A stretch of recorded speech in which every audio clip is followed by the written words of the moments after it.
I'm a real barber.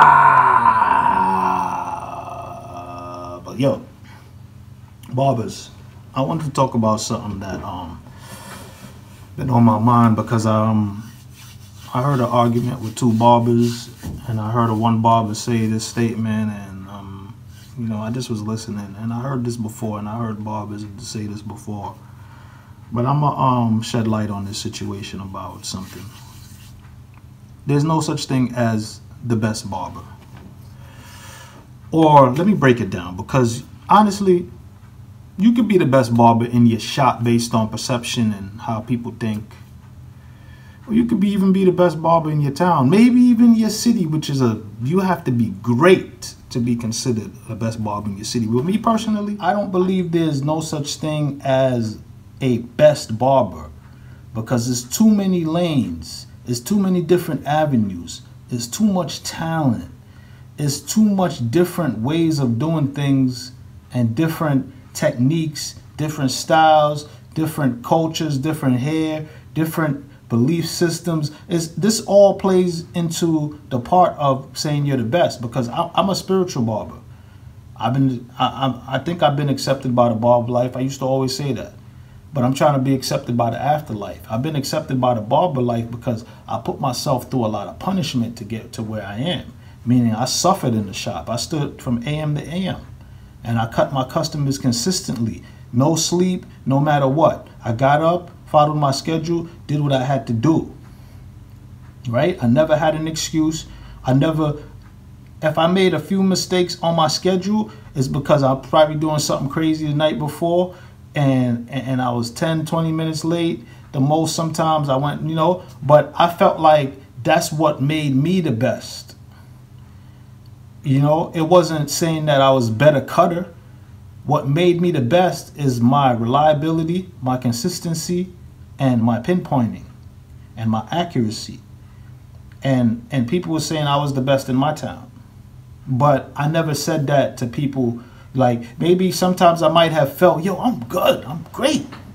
But I never ran around saying I'm the best, because I started seeing other people.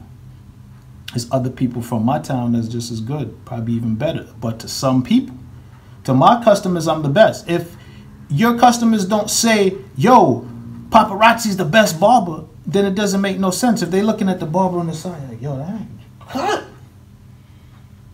Trying to jump in this chair and cheat on you or whatever the case may be in front of you, then there's something that you're not doing right. For him, though, it's so deep.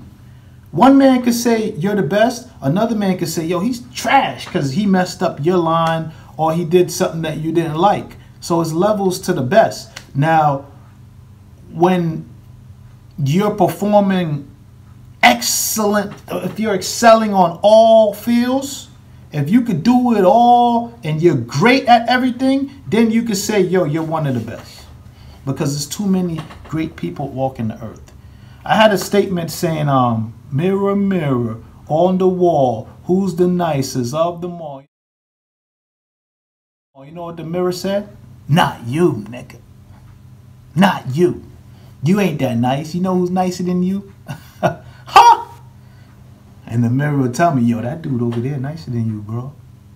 Just because the mirror was a hater too, And then I had a statement under that.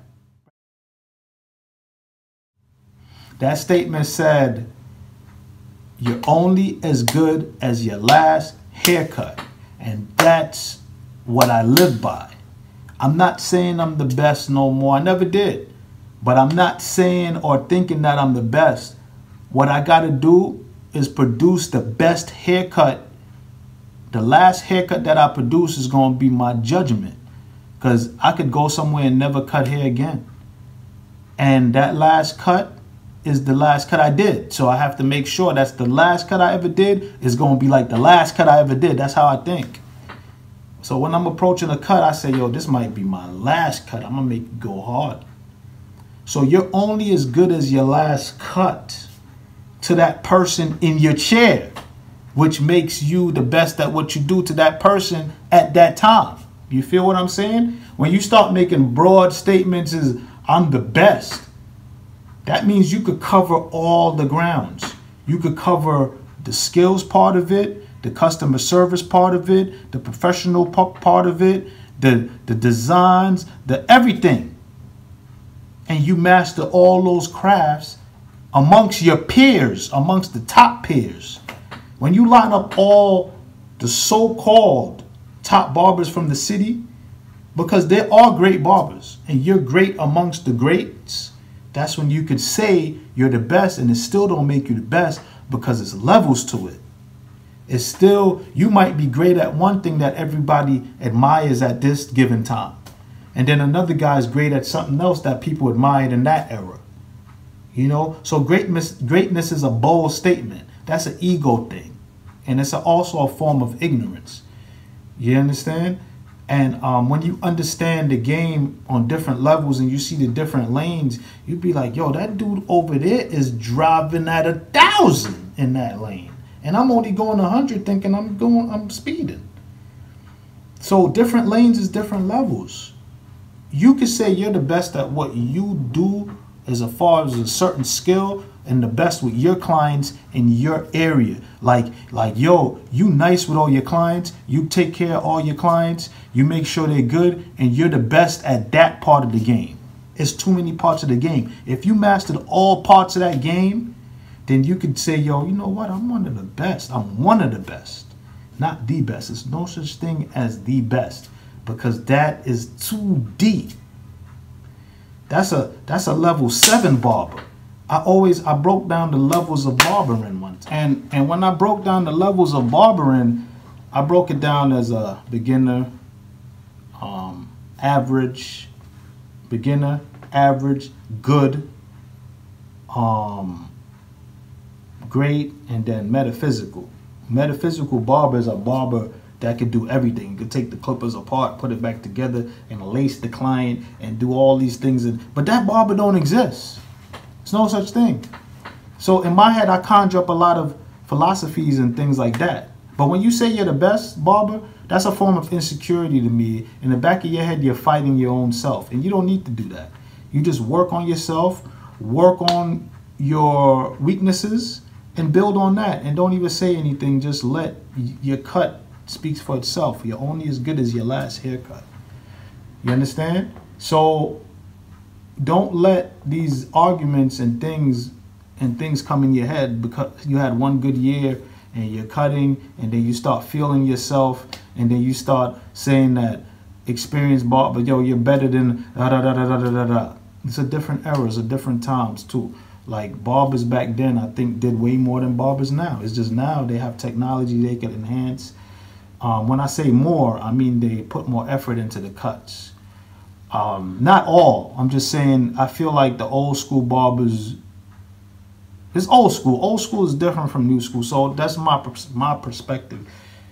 You can beg to differ. So at the end of the day, though, don't get caught up in this, I'm best, I'm the nicest, I'm this, I'm that. That don't mean nothing. It's only, you're only as good as your last haircut. Remember that. Trust me.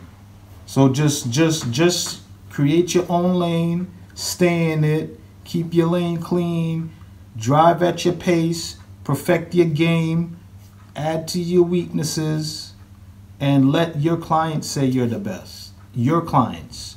That's all you have to worry about. Creating your fan base and letting them feel like you're the man, because the stuff you giving them is good for them. And they come to you for you. And let the other guy be the best for his clients. Every barber is an individual. When you're mixing up the competition and they're competing, doing all these whatever different cuts, one cut might look good to the judge and look better to another judge, and this judge like that cut, and this judge. Who decides who is the best? Your clients. Your haircut itself. Let it speak for itself. Let your client speak for you. There's no such thing as the best. We need to kill this ego game and just all come together, because we all do great things. And yes, some people are great at other things than others. Like a person could do a design, you're like, God damn, that dude is the best. You could say that certain peoples are the best at certain categories, because certain categories people don't really focus on, or not everybody could do things to a certain level of that category. So that's when you can separate. When it's categories, you could say in your shop, I do the best designs in the shop, or I got the best lineups in the shop, or, you know, I cut straight hair the best in the shop. You could break down categories like that to say who's better than who. But when it comes to the overall game of the craft itself, no one barber could hold his clippers and say, yo, I'm the best ever. You can say it to yourself, but out loud, that's not realistic, you know. And it doesn't make sense for you to create arguments like that around your peers, because it's non-productive, you know. So barbers, work on your game, work on your craft. Paparazzi Barber, follow me. I'm here to teach. Just listen to me. You know, I'm a spiritual barber. I want to be accepted by the afterlife, and I'm a real barber.